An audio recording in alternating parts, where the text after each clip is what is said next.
إن هذا القرآن يهدي للتي هي أقوم ويبشر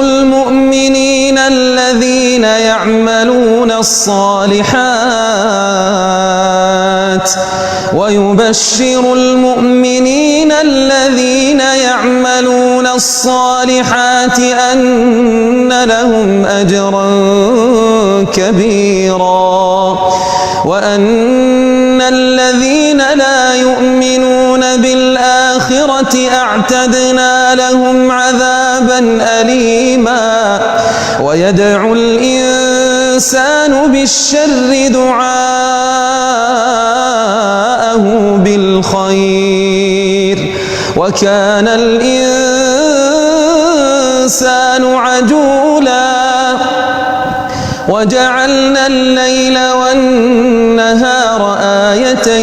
آيتين فمحونا آية الليل وجعلنا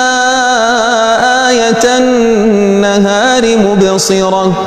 لتبتغوا فضلا من ربكم ولتعلموا عدد السنين والحساب وكل شيء فصلناه تفصيلا وكل إنسان ألزمناه طائره في عنقه ونخرج له يوم القيامة كتابا يلقاه منشورا